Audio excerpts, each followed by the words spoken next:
the Infleqtion celebration continues on the floor of the New York Stock Exchange. Joining me now is Matt Kinsella. He is the CEO and founding investor of Infleqtion. Matt, welcome to the New York Stock Exchange. Well, it's a pleasure to be here, Ashley. Thank you for having me. I heard your boardroom comments. You were on the floor 20 years ago. What does it mean to be back bringing a quantum company public?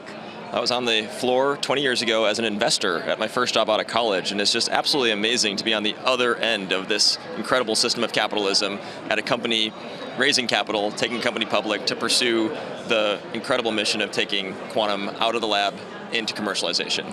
And of course, you rang that first trade bell yesterday. I know we have some video of that.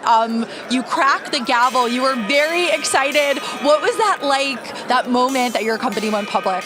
It was incredible. It's hard to put it into words. It's the culmination of so many years of so much work for so many different people. It's been funny too, because we've been sort of in this quantum term superposition of sort of being public, because we had the CCCX ticker trading, and this was the change to INFQ, and so it was so special to see this become Infleqtion. INFQ, a publicly traded company that has now got the capital that we need to fulfill our mission. And what is the market opportunity for quantum? Where do you see it going? There's two answers to that question. Where it is right now, and that is quantum sensors can provide orders of magnitude improvement in certain things, like timekeeping, or sensing gravity, or receiving RF frequencies. Absolutely game-changing technology that's here and now, and adding value today in orders of magnitude improvement in performance. And the other side of the equation is quantum computing. Quantum computers don't yet do commercially useful things, but they will starting in 2028 and beyond. And when that happens, everything's going to change. And how do you plan to allocate the capital raised?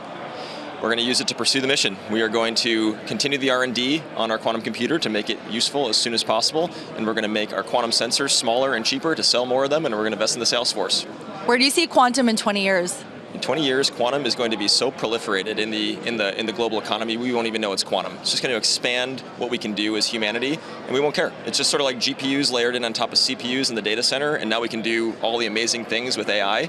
No one cares that they're GPUs that are powering that. QPUs will start to enter the mix, and we'll be able to do things we weren't able to do before. And what do you think it is going to be able to do? Like, what is there any ceiling for quantum? So quantum will be incredibly good at doing certain types of applications that are very challenging for classical computers to perform. And those are really, if you think about them, they're the problems of nature. So all computing is binary in nature, right? Zeros and ones. With quantum, it works like nature does. It abides by the laws of quantum mechanics. And so problems like how you combine molecules together to create new materials or new drugs, those are things that are very challenging for computers to do in the classical world. Quantum computers are going to do those. And that might sound niche-y, but actually this is like a massive percentage of GDP. All right, Matt Kinsella, CEO of Infleqtion, thank you so much for joining us, and congratulations again. Thanks, Ashley. Thank you.